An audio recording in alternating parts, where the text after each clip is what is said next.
حي على الفلاح. The one who has found Allah, what happens to them? Inna salati wa nusuki wa mahyaya wa mamati lillahi rabbil alameen. It's very simple for them.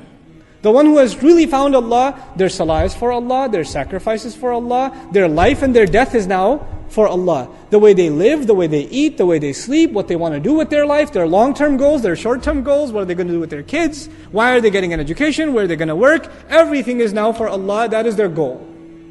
But for the one who doesn't have that goal, they have to find another goal. And in old times there used to be idols, there used to be other religions, you find some other God. But in our times it's become far more pathetic. Far more pathetic. Now you have someone who's obsessed with their body and they're working out 18 hours a day. And their only goal in life is to just keep getting buffer and buffer. It's the only goal. Take steroid and look sharp, stay on top, keep in shape. Or there's this goal they set with their trainer. I got to do this many reps, or I got to do this many push-ups, or I got to get bench press this many pounds, etc. That's their goal. That has become their ilah. For a person that their life has become about money. Have you met people? They cannot talk about anything except their work. They can't. Yeah, I work at this company, I do this. And the moment they lose their job, they become suicidal. Because that's all they ever thought about. That's all they ever did with their life. That's all they ever did. That becomes their goal. For some people it's their children. They live for their children. They do everything for their children. Day and night they think about their children. There is no other thought running in their mind. There is no other goal before them than their children. That is all they run after. When you don't find Him, you will find something else. You will find something else and you will run after it. And you will give your life to it. And there is no exception among human beings. And today it could be even a slacker. You could ask me, what about a slacker? You know those kids that play 20 hours of video games a day and don't get off the couch? Well, what is their goal? It is to entertain themselves. It is to fry their brain cells behind a screen. That is their ultimate goal. That is what they want to reach. And they're working hard to attain it every day. Right? That's what it becomes. These are the psychological implications of understanding Tawheed. It is easy to say Allah is one. But is He one in my life? Is He the one for me? Or do I have some other one that I'm running after? Or some other thing that I put before myself? Allah asked this question rhetorically. He says, مَا غَرَّكَ بِرَبِّكَ الْكَرِيمِ. What deluded you from your gracious Master? What was so important to you that you ran after, that you couldn't come after this? Subhanallah. Subhanallah. So when He uses this word, Huwallahu Ahad, its psychological implications, its implications on our attitude towards Allah, and how we think about our life completely changes. Now there is nothing more important to me than making Him happy.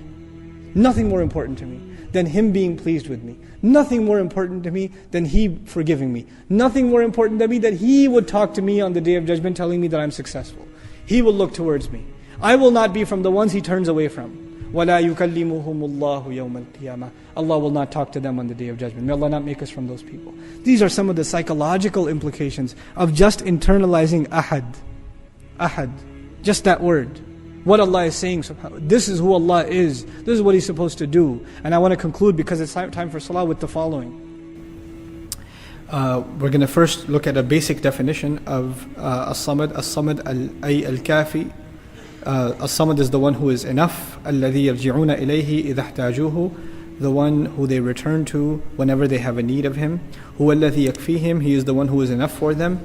وَيَسُدُّ حَاجَاتِهِمْ وَأَسْئِلَتَهُمْ الَّذِي يَصْمِدُونَ إِلَيْهِ. And He is the one who fulfills all of their needs and answers all of their questions, the ones that they attribute to Him or turn to Him with عند الحاجة, at the time of need. هذا معنى الصمد. This is the meaning of samad في اللغة. صمد إليه أي توجه إليه. In linguistically speaking, when you use the word samad as a verb, it means to turn attention towards someone. وطلب منه الحاجة, or to demand from them the fulfillment of a need. المصمود إليه هو السيد المتوجه إليه. المصمود is the word masmood is actually what samad implies, is the one to whom people turn in time of need. Another meaning, so that's one meaning I'd like you to remember. Samad, one you turn to in time of need. The second meaning, samada ilayhi ay qasadahu.